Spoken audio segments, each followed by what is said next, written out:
Hello guys, welcome to our YouTube channel study with M. आज मैं आप सभी के लिए काफ़ी इंपॉर्टेंट वीडियो लेके आई हूँ। तो देखिए, आगामी 3 अप्रैल को होने वाले अपर पीसीएस प्री एग्जाम के रिगार्डिंग हमारे द्वारा इंपॉर्टेंट क्लासेस प्रोवाइड कराई जा रही हैं, जिसका पार्ट 4 आज मैं आप सभी के लिए लेके आई हूँ। तो आप सभी लोग हमारी इस क्लास में स्टार्टिंग से लेकर एंड तक बने रहें। तो चलिए आज की इस क्लास को स्टार्ट करते हैं। स्टार्ट करने से पहले जिन लोगों ने अभी तक हमारी YouTube channel study with M को सब्सक्राइब नहीं किया है वो सब्सक्राइब कर लें।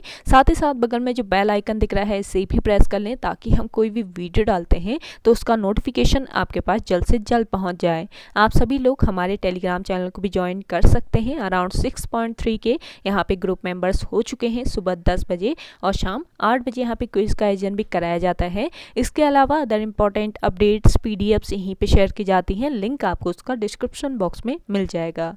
बढ़ते हैं आज की वीडियो की ओर।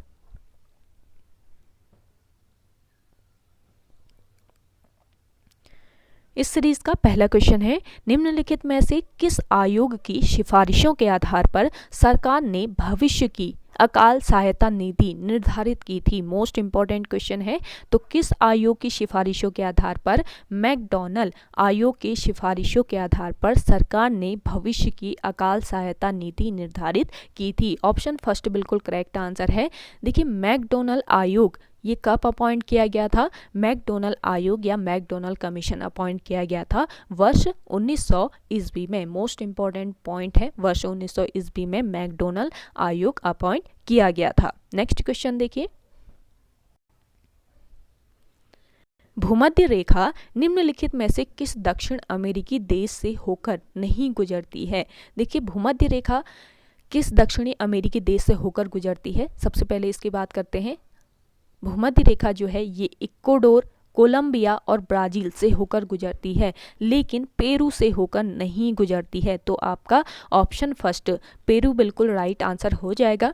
भूमध्य रेखा पृथ्वी की सतह पर उत्तरी ध्रुव एवं दक्षिणी ध्रुव से समान दूरी पर स्थित एक काल्पनिक रेखा है, और यह रेखा पृथ्वी को उत्तरी और दक्षिणी गोलार्ध में विभाजित करती है। नेक्स्ट क्वेश्चन है, निम्नलिखित में से सही विकल्प का चयन करें। तो सही विकल्प का चयन करना है। इसमें एक तरफ आपके हड़प्पा स्थल दिए हैं और एक तरफ आपके संबंधित नदी दिए हैं। देखिए, चन्नू दड़ो की बात करें तो चन्नू दड़ो ये किस नदी से संबंधित है? सिंधु नदी से संबंधित है चन्नू दड़ो। धौलावीरा संबंधित है लूनी नदी से। रोपड़ संबंधित है सतलज नदी से। और लोथल संबंधित है मोगवा नदी से। मोगवा नदी से ये संबंधित है लोथल। तो इसको करेक्ट कर लीजिए आप। तो सही विकल्प करेक्ट ऑप्शन बताना था इसमें से, तो आपका लोथल मोगवा नदी बिल्कुल करेक्ट आंसर हो जाएगा, ऑप्शन फोर्थ। नेक्स्ट क्वेश्चन देखिए,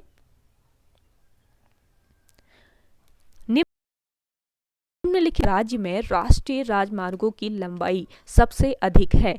तो देखिए, किस पूर्वोत्तर राज्य में राष्ट्रीय राजमार्ग की लंबाई सबसे अधिक है? सबसे पहले मणिपुर की बात करें तो मणिपुर में राष्ट्रीय राजमार्गों की लंबाई कितनी है?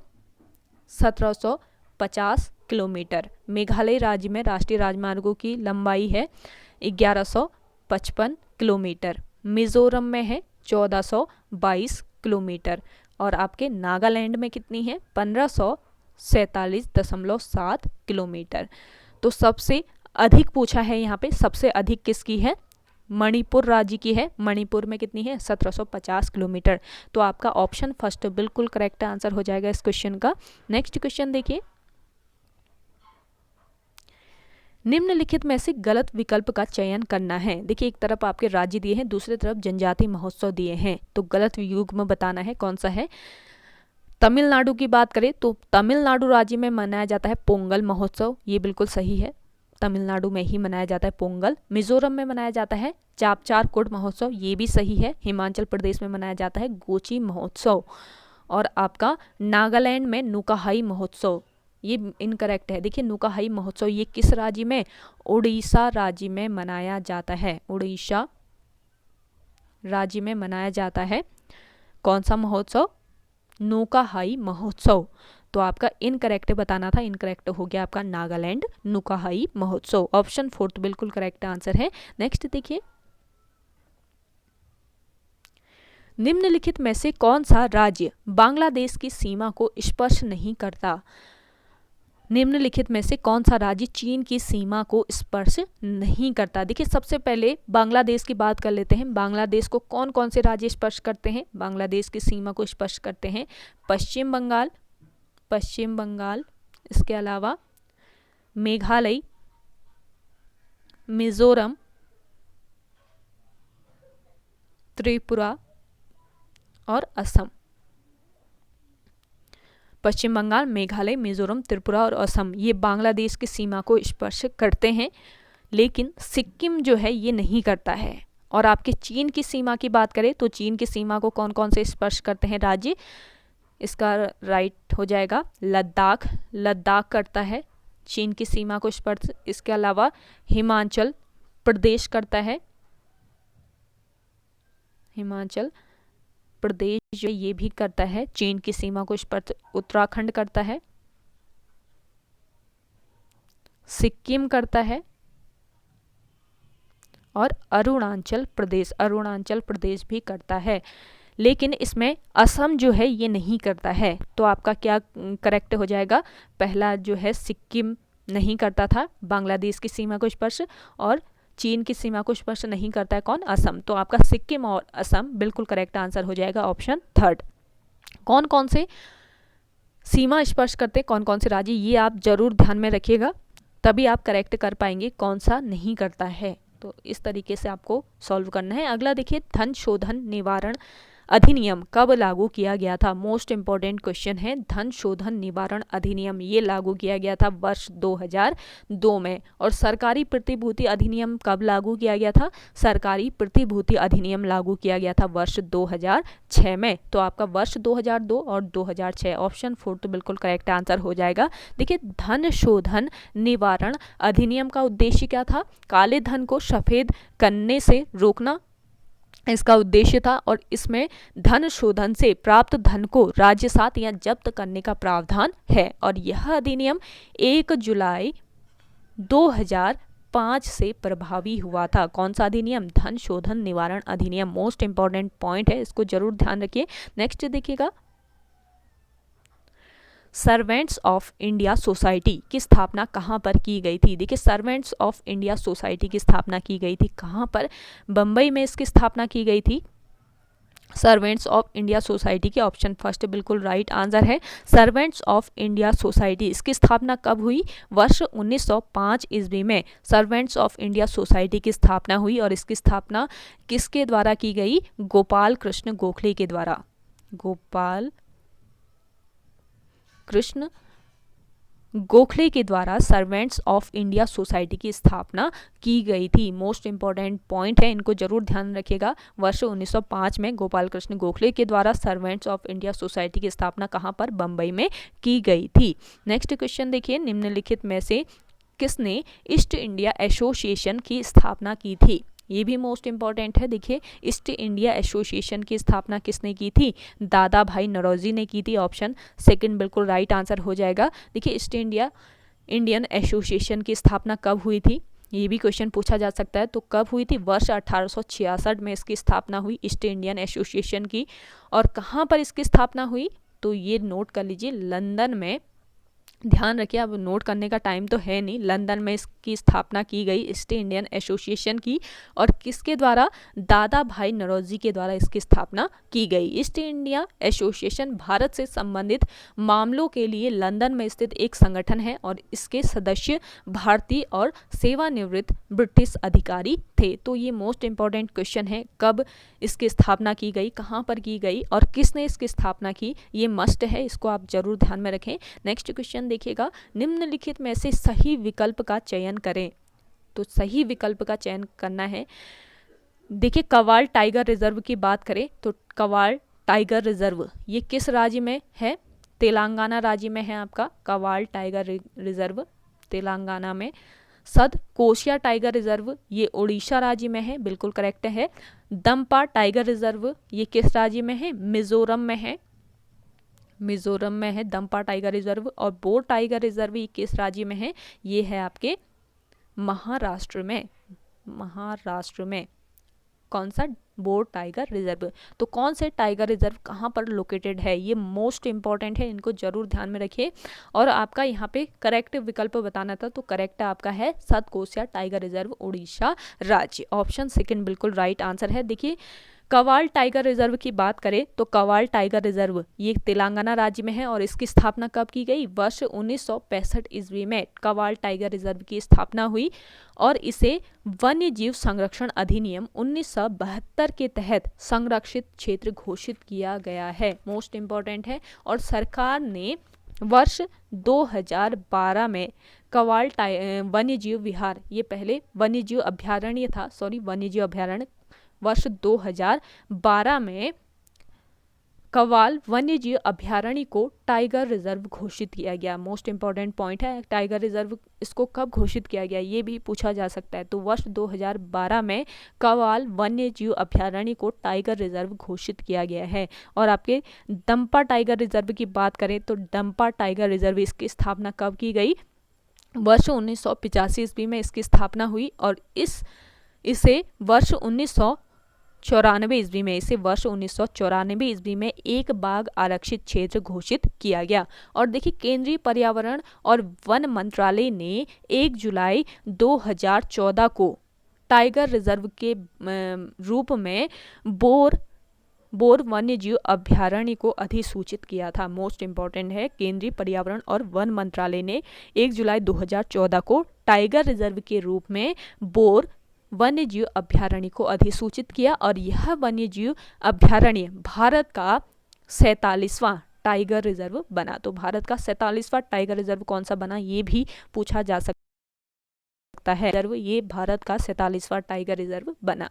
आप कमेंट करके बताइएगा कि सतकोसिया टाइगर रिजर्व ये इसकी स्थापना कब की गई, उड़ीसा राज्य में है ये, इसकी स्थापना किस वर्ष की गई, ये आप कमेंट सेक्शन में कमेंट करके बताइएगा। ज़्यादा से ज़्यादा लोग कमेंट सेक्शन में कमेंट कीजिए, जो भी क्वेश्चन आपसे पूछा जा रहा है तो कोशिश कीजिए आप इसका आंसर कमेंट सेक्शन में कमेंट कीजिए। और वीडियो पसंद आ रही है तो लाइक कर लीजिए। जिन लोगों ने अभी तक हमारे YouTube channel study with M को सब्सक्राइब नहीं किया है वे लोग ज़रूर सब्सक्राइब कीजिए और वीडियो को ज़्यादा से ज़्यादा शेयर कीजिए अपने दोस्तों के साथ, अपने व्हाट्सएप ग्रुप्स में। देखिए ज़्यादा से ज़्यादा लोगों तक ये सीरीज़, ये सेशन पहुँचना चाहिए। और देखिए काफ़ी मेहनत करके इस सेशन को तैयार किया गया है। एकदम सेलेक्टेड क्वेश्चन आपके लिए लेके आई हूँ मैं यहाँ पर, जो कि आपके आगामी अपर पीसीएस एग्ज़ाम के लिए मोस्ट इंपॉर्टेंट है। अपर पीसीएस प्री के एग्ज़ाम के लिए ये सेशन मोस्ट इंपॉर्टेंट है। इसमें इंपॉर्टेंट क्वेश्चन ही आपको प्रोवाइड कराए गए हैं। इसमें देखिए इंपॉर्टेंट सेलेक्टेड क्वेश्चन ही मैं बनाती हूँ, जिसके बाद हमारी टीम के द्वारा इसको टाइप किया जाता है और उसके बाद इसको रिकॉर्ड करना और इसको पब्लिश करना कई टाइम लगता है, बहुत सारी मेहनत लगती है। तो आप सभी लोग ज़्यादा से ज़्यादा इस सेशन को ज़रूर शेयर कीजिए। और आपसे बोला था लास्ट 3 वीडियो हम लोग प्रोवाइड कर चुके हैं, तो आपसे बोला था कि 2 के व्यू आने पर आपको इसकी पीडीएफ भी शेयर कर दी जाएगी। तो एक वीडियो में अराउंड 3 के व्यू आ चुके थे, तो आपको उसकी पीडीएफ शेयर कर दी गई थी। लेकिन जो लास्ट के 2 वीडियो थे उसमें 1000 भी नहीं पहुंचे थे व्यू, तो उसकी पीडीएफ आपको प्रोवाइड नहीं कराई गई थी। तो आपको ज़्यादा से ज़्यादा शेयर करना है। आपको उसकी पीडीएफ भी टेलीग्राम ग्रुप पर हम शेयर कर देंगे, प्रोवाइड करा दी जाएगी इसकी पीडीएफ। तो आपको ज़्यादा से ज़्यादा शेयर करना है, ज़्यादा से ज़्यादा लोगों तक ये सीरीज़ पहुँचेगी। तो आपको 2 के आज आ जाते हैं इसमें, तो आपको इसकी पीडीएफ भी दी जाएगी हमारे टेलीग्राम ग्रुप पर। तो टेलीग्राम ग्रुप को भी ज़रूर ज्वाइन कीजिएगा। स्टडी विद एम के नाम से ही बना है हमारा टेलीग्राम ग्रुप भी। और ज़्यादा से ज़्यादा इस सेशन को आप शेयर कीजिए, बहुत सारी मेहनत करके आपके लिए लेके आते हैं। तो ज़्यादा से ज़्यादा आप लोगों तक पहुंचाएंगे तभी इस मेहनत का फ़ायदा है। तो देखिए नेक्स्ट क्वेश्चन है आपका। देखिए इंपॉर्टेंट क्वेश्चन है आपको यहाँ पे प्रोवाइड कराए जाते हैं। ऐसा नहीं है कि और चैनल की तरह सिर्फ क्वेश्चन आपको बोल के बता दिया जाता है। यहाँ पर जो भी इंपॉर्टेंट सिलेक्टेड पॉइंट है जो आ सकते हैं वो भी आपको बताए जा रहे हैं। आप खुद देख लीजिए, अदर चैनल उठा के देखिए, वहाँ पे आपको सिर्फ क्वेश्चन पढ़ के सुना दिया जाता है।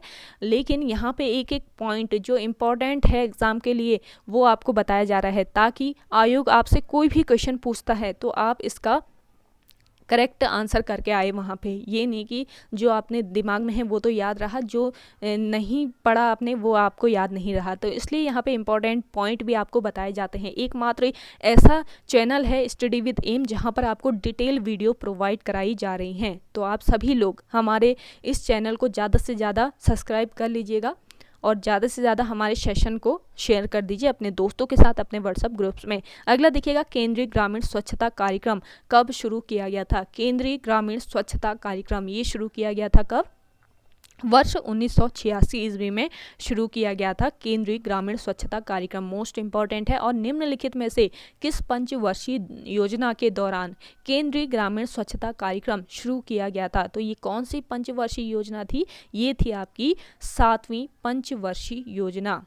कौन सी पंचवर्षीय योजना? 7वीं पंचवर्षीय योजना। तो आपका 1986 और 7वीं पंचवर्षीय योजना, ऑप्शन सेकंड बिल्कुल करेक्ट आंसर है। देखिए, वर्ष 1986 ईस्वी में शुरू किया गया यह केंद्रीय ग्रामीण स्वच्छता कार्यक्रम भारत में स्वच्छता की पहली प्रमुख संचरित पहल थी और यह राजीव गांधी के नेतृत्व में कांग्रेस सरकार के द्वारा शुरू किया गया था।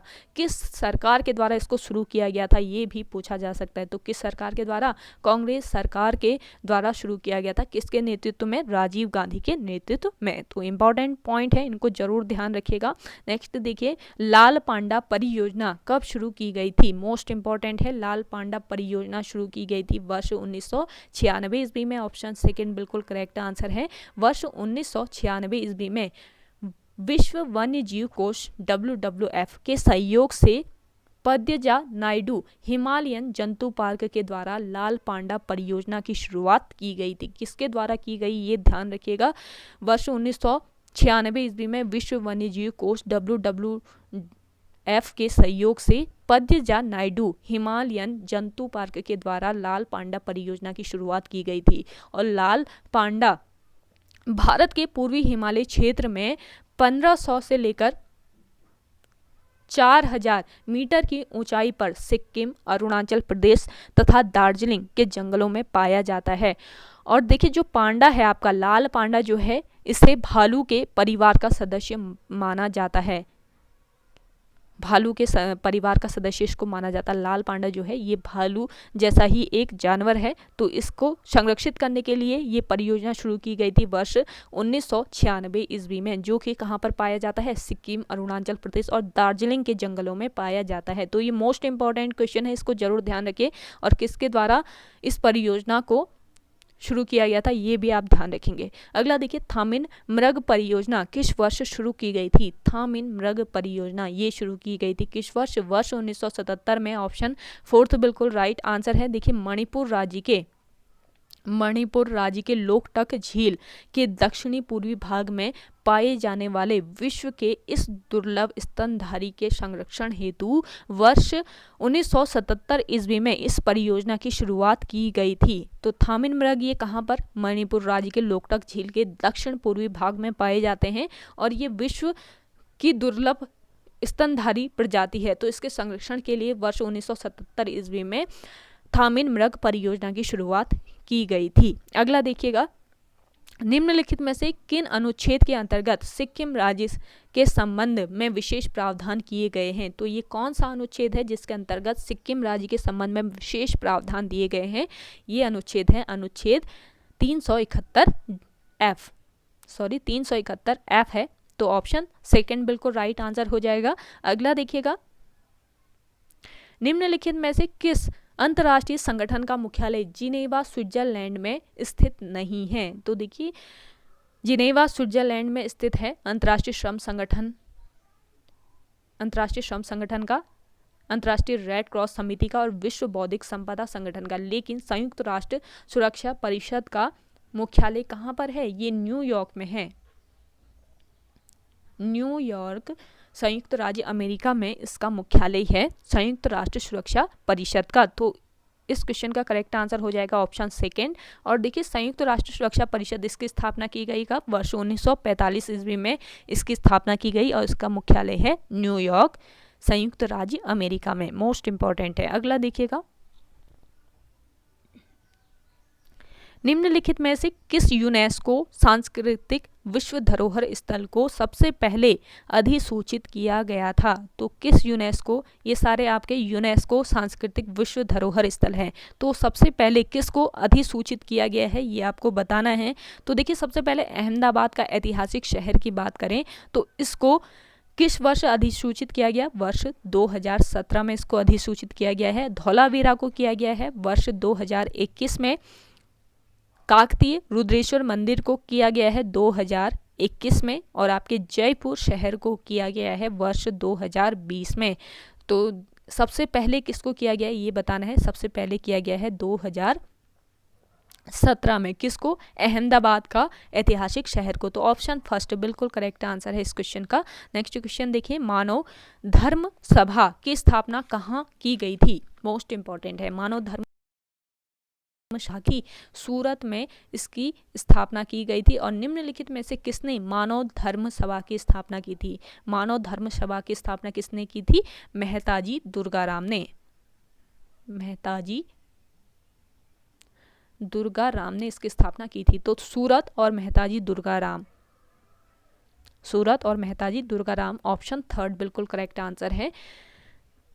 देखिए, मानव धर्म सभा की स्थापना किस वर्ष की गई थी? ये भी क्वेश्चन आयोग द्वारा पूछा जा सकता है। तो मानव धर्म सभा की स्थापना कब की गई थी? 22 जून 1844 ईस्वी में मानव धर्म सभा की स्थापना कहाँ पर? सूरत में की गई थी। और मानव धर्म सभा गुजरात और ब्रिटिश भारत में सबसे पहले सामाजिक धार्मिक सुधार संगठन में से एक थी, ये ध्यान रखेंगे। अगला क्वेश्चन है, निम्नलिखित में से कौन सा महासागर प्रशांत महासागर में स्थित नहीं है?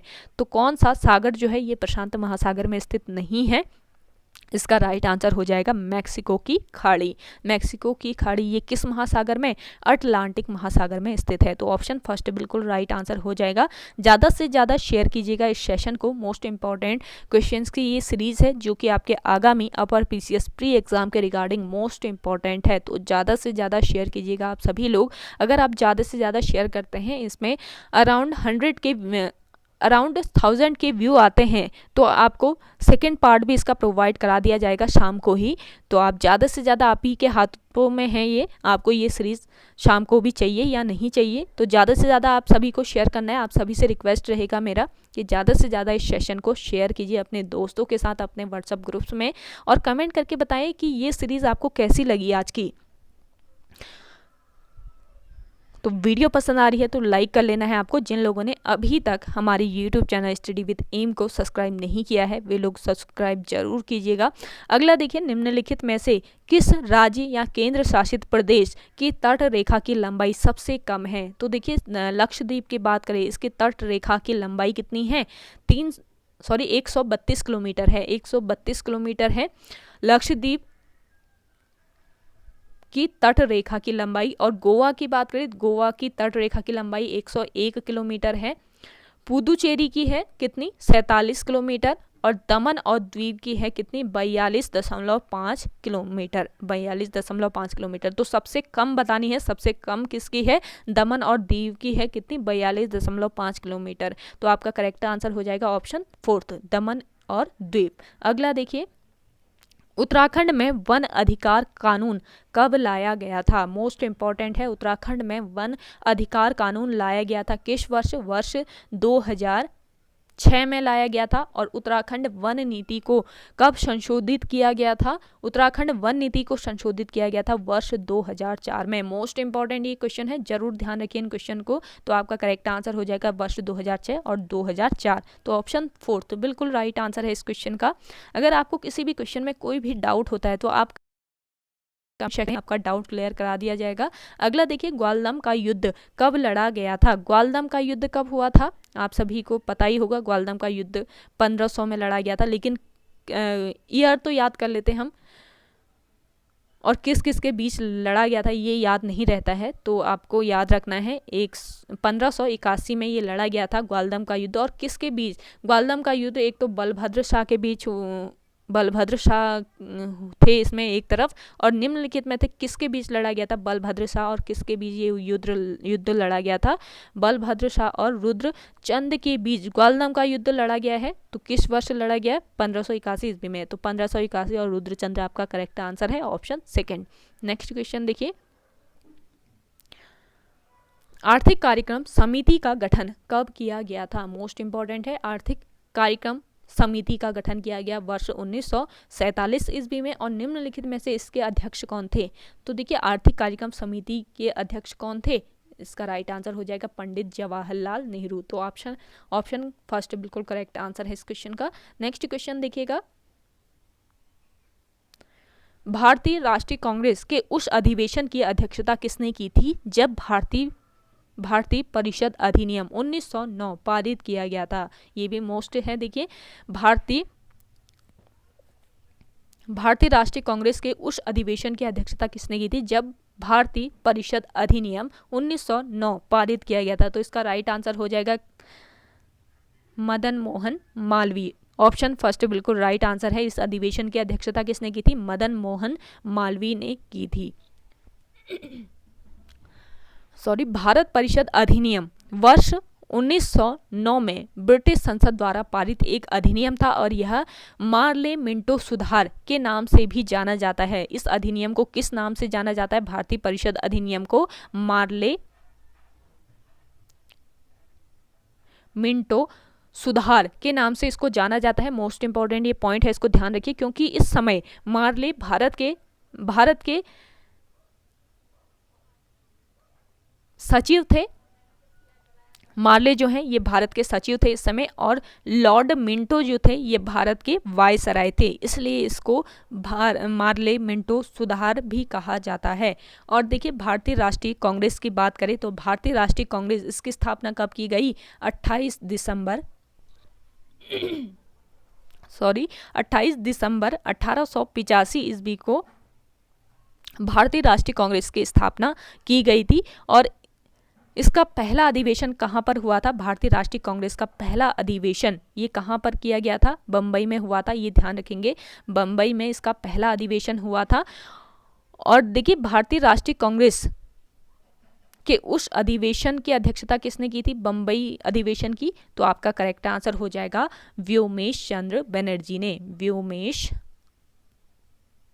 चंद्र बनर्जी ने भारतीय राष्ट्रीय कांग्रेस के पहले अधिवेशन की, जो कि बम्बई में हुआ था, इसकी अध्यक्षता की थी। और देखिए, कांग्रेस की वर्ष 1909 का अधिवेशन ये कहाँ पर हुआ था? वर्ष 1909 का अधिवेशन हुआ था कहाँ पर? लाहौर में हुआ था, और इस अधिवेशन की अध्यक्षता की थी मदन मोहन मालवीय ने। और इसी अधिवेशन में भारतीय परिषद अधिनियम 1909 पारित किया गया था। तो ये मोस्ट इंपॉर्टेंट क्वेश्चन है, ये आपको ध्यान में रखना है। अगला देखिएगा, निम्नलिखित में से कौन सा विटामिन वसा, यहाँ पे वसा कर लीजिएगा, मिसप्रिंट हो गया वसा, आपको वसा करना है। वसा में घुलनशील विटामिन है, तो कौन सा विटामिन है जो वसा में यानी फैट सॉल्युबल विटामिन है? तो आपका करेक्ट आंसर हो जाएगा option A. Fat soluble vitamin कौन कौन से होता है? एक तो होता है आपका ए, फिर डी होता है, फिर ई भी होता है, और के भी होता है। तो ए, डी, ई, के ये फैट सॉल्युबल विटामिन है। और वाटर सॉल्युबल विटामिन की बात करें तो कौन कौन से? विटामिन बी और सी। विटामिन बी और सी ये वाटर सॉल्युबल है। विटामिन B1, B2, B6 और B12 ये भी आपके B12 भी आपका क्या है? वाटर सॉल्युबल विटामिन है। तो कौन कौन से फैट सॉल्युबल है, कौन से वाटर सॉल्युबल है, ये आपको पता रहना चाहिए। तो इसमें वसा में घुलनशील बताया है, तो वसा में घुलनशील है विटामिन ए। नेक्स्ट देखिएगा, निम्नलिखित में से किस मिश्र धातु को बनाते समय तांबे का प्रयोग किया जाता है? तो ये भी इंपॉर्टेंट क्वेश्चन है। किस मिश्र धातु को बनाते समय तांबे का प्रयोग किया जाता है? इसका राइट आंसर हो जाएगा मैग्नीशियम। ऑप्शन सेकंड बिल्कुल राइट आंसर है। देखिए, पीतल की बात करें तो पीतल बनाने के लिए किस किस धातु का प्रयोग किया जाता है? एक तो आपके कॉपर का प्रयोग किया जाता है, कॉपर और जिंक का इसमें प्रयोग किया जाता है, कॉपर प्लस जिंक का। और आपके जर्मन सिल्वर बनाने के लिए किसका यूज़ किया जाता है? कॉपर प्लस जिंक का। और आपके रोल्ड गोल्ड बनाने के लिए कॉपर और एल्यूमिनियम का यूज़ किया जाता है रोल्ड गोल्ड बनाने में, कॉपर और एल्यूमिनियम का। और आपका मैग्रोलियम जो है इसको बनाने के लिए किसका यूज़ किया जाता है? एल्यूमिनियम और मैग्नीशियम का। तो ये आपको ध्यान में रखना है। नेक्स्ट क्वेश्चन है, चंद्र सिंह गढ़वाली पर्यटन रोजगार योजना की शुरुआत कब की गई? मोस्ट इंपॉर्टेंट क्वेश्चन है। देखिए चंद्र सिंह गढ़वाली ये कौन थे? पेशावर कांड के नायक थे ना, आप सभी ने पढ़ा होगा, पेशावर कांड के नायक थे वीर चंद्र सिंह गढ़वाली। तो इनके ही नाम पर पर्यटन रोजगार योजना शुरू की गई। ये कब की गई? इसका करेक्ट आंसर हो जाएगा 1 जून 2002 को। 1 जून 2002 को चंद्र सिंह गढ़वाली पर्यटन रोजगार योजना की शुरुआत की गई थी। अगला देखिएगा, प्रदेश के 10वें गंगा क्याक महोत्सव 2022 का आयोजन कहाँ किया गया? मोस्ट इंपॉर्टेंट है, करंट का क्वेश्चन है, इसको ध्यान में रखना है। देखिए प्रदेश के 10वें गंगा क्याक महोत्सव 2022 का आयोजन कहाँ पर किया गया? इसका राइट आंसर हो जाएगा ऋषिकेश में। ऑप्शन फर्स्ट बिल्कुल करेक्ट आंसर है। उत्तराखंड पर्यटन विकास परिषद की ओर से इसका आयोजन किया गया था। इस महोत्सव का आयोजन किया गया था किसके द्वारा? उत्तराखंड पर्यटन विकास परिषद ओर से ये इसका आयोजन किया गया था इस महोत्सव का। अगला देखिएगा, उपभोक्ता मूल्य सूचकांक के आंकड़ों के अनुसार देश में सबसे ज्यादा महंगाई वाले 10 राज्यों में उत्तराखंड किस स्थान पर है? ये मोस्ट इंपॉर्टेंट क्वेश्चन है। तो देखिएगा इसका करेक्ट आंसर हो जाएगा, उत्तराखंड जो है ये किस स्थान पर? उत्तराखंड है इसमें 8वें स्थान पर। ऑप्शन 4 तो बिल्कुल राइट आंसर है। देखिए उपभोक्ता मूल्य सूचकांक NSSO के माध्यम से जारी होता है। किसके माध्यम से? उपभोक्ता मूल्य सूचकांक NSSO के माध्यम से जारी होता है। और NSSO सांख्यिकी एवं कार्यक्रम कार्यान्वयन मंत्रालय के अंतर्गत कार्य करता है। नेक्स्ट क्वेश्चन है आपका, प्रदेश में विज्ञान महोत्सव का आयोजन कहाँ हुआ था? देखिए प्रदेश में विज्ञान महोत्सव का आयोजन हुआ था कहाँ पर? देहरादून में भी हुआ था, श्रीनगर में भी हुआ था, हरिद्वार में भी हुआ था। तो उपयुक्त सभी। ऑप्शन 4 तो बिल्कुल करेक्ट आंसर है। और विज्ञान उत्सव का आयोजन 22 फरवरी से लेकर 28 फरवरी तक हुआ था। 28 फरवरी 2022 तक इसका आयोजन हुआ था। ये आप ध्यान में रखना है आपको, कहीं कहाँ पर हुआ था इसका आयोजन, ये भी ध्यान रखिएगा। अगला देखिए, उत्तराखंड के किस जिले में माँ सुरकंडा देवी का मंदिर स्थित है? सुरकंडा देवी का मंदिर कहाँ पर है? टिहरी गढ़वाल में स्थित है। ऑप्शन फर्स्ट बिल्कुल राइट आंसर है। अगला देखिएगा, लिमोनाइट किस धातु का अयस्क है? मोस्ट इंपॉर्टेंट है, लिमोनाइट जो है ये किस धातु का अयस्क है? ये है लोहे का अयस्क। ऑप्शन फर्स्ट बिल्कुल राइट आंसर है इस क्वेश्चन का। वीडियो पसंद आ रही है तो ज़्यादा से ज़्यादा लाइक कर लेना है आपको। और जिन लोगों ने अभी तक हमारे YouTube channel study with M को सब्सक्राइब नहीं किया है वे लोग सब्सक्राइब जरूर कीजिए और इन वीडियोस को शेयर कीजिए अपने दोस्तों के साथ, अपने व्हाट्सएप ग्रुप्स में। आपको इससे पहले 3 सीरीज़ और प्रोवाइड कराई गई थी। जिन लोगों ने वो सीरीज़ फॉलो नहीं की है, नहीं देखी है उस सीरीज़ को, तो आप हमारी YouTube channel study with M पर विजिट करके देख सकते हैं। उन सीरीज़ में भी मोस्ट इंपॉर्टेंट क्वेश्चंस आपको प्रोवाइड कराए गए हैं। तो आज की ये सीरीज़ जो है ये मोस्ट इंपॉर्टेंट है, ज़्यादा से ज़्यादा लोगों तक पहुंचाइएगा इस सीरीज़ को, आप सभी से मेरा रिक्वेस्ट रहेगा। अगला देखिएगा, अस्थियों में पाया जाने वाला फास्फोरस का यौगिक है। अस्थियों में पाया जाने वाला फास्फोरस का यौगिक कौन सा है? आपका राइट आंसर हो जाएगा कैल्शियम फॉस्फेट। ऑप्शन सेकेंड बिल्कुल राइट आंसर है। अगला देखिए, मानव शरीर की सबसे छोटी ग्रंथि कौन सी है? मानव शरीर की सबसे छोटी ग्रंथि आपको बताना है, तो कौन सी ग्रंथि है ये सबसे छोटी ग्रंथि? पिट्यूटरी ग्रंथि। और सबसे बड़ी ग्रंथि, सबसे बड़ी ग्लैंड पूछी जाए तो लीवर जो है ये सबसे बड़ी ग्लैंड होती है मानव शरीर में। अगला देखिए, वैदिक युग में प्रचलित लोकप्रिय शासन प्रणाली थी। वैदिक युग में प्रचलित लोकप्रिय शासन प्रणाली कौन सी थी? वंश परंपरागत राजतंत्र की। ऑप्शन 4 बिल्कुल राइट आंसर है इस क्वेश्चन का। नेक्स्ट देखिएगा,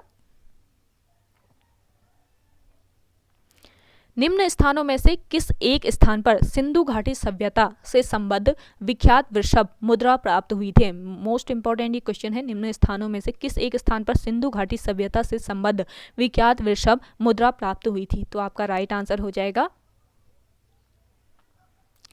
मोहनजोदड़ो से। ऑप्शन 4 तो बिल्कुल राइट आंसर है। देखिए मोहनजोदड़ो ये सिंध का लड़काना जिले पाकिस्तान में है और वर्ष 1922 ईस्वी में मोहनजोदड़ो का उत्खनन किया गया। और किसके नेतृत्व में ये उत्खनन हुआ था? राखल दास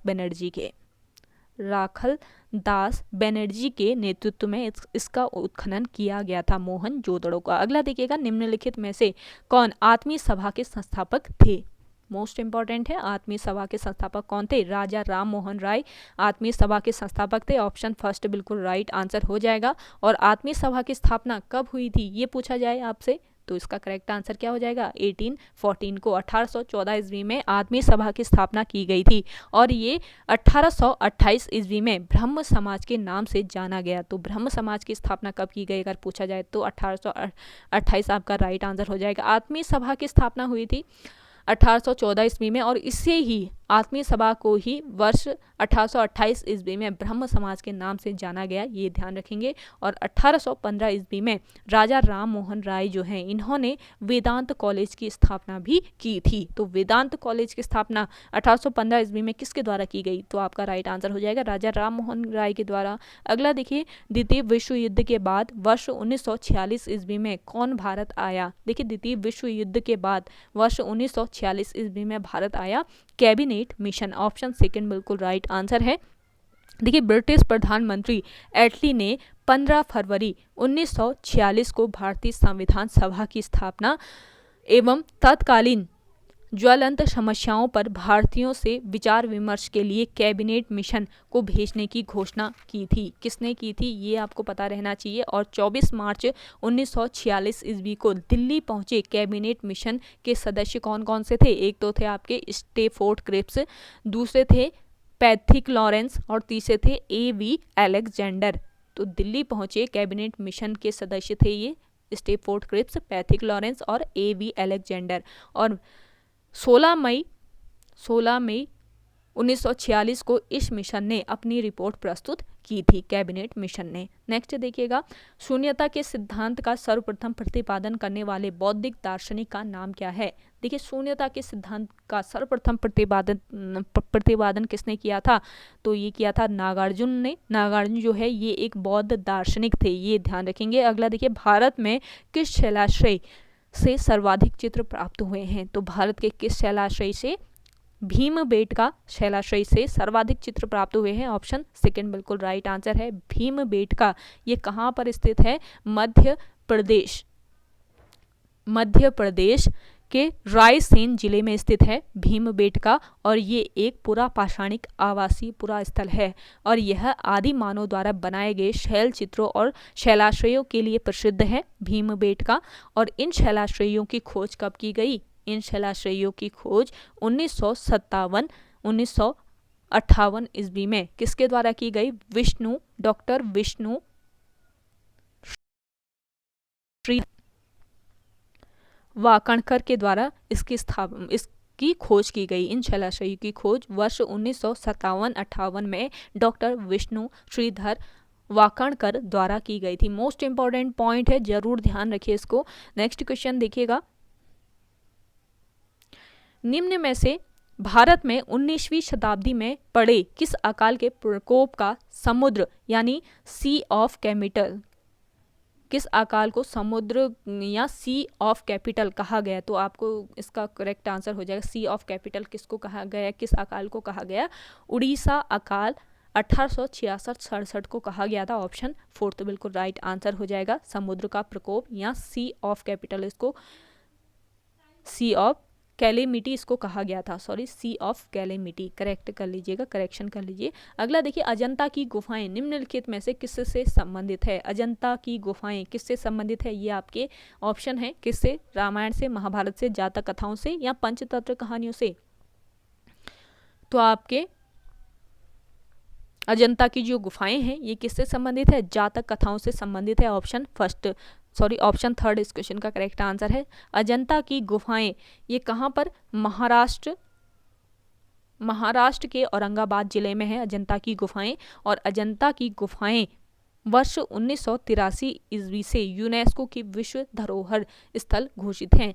कब इसको यूनेस्को के विश्व धरोहर स्थल में घोषित किया गया अजंता की गुफाओं को? वर्ष 1983 में। मोस्ट इंपॉर्टेंट पॉइंट है। अगला देखिए, सती प्रथा का प्रथम अभिलेख साक्ष्य प्राप्त हुआ, सती प्रथा का प्रथम अभिलेखित साक्ष्य प्राप्त हुआ कहाँ से?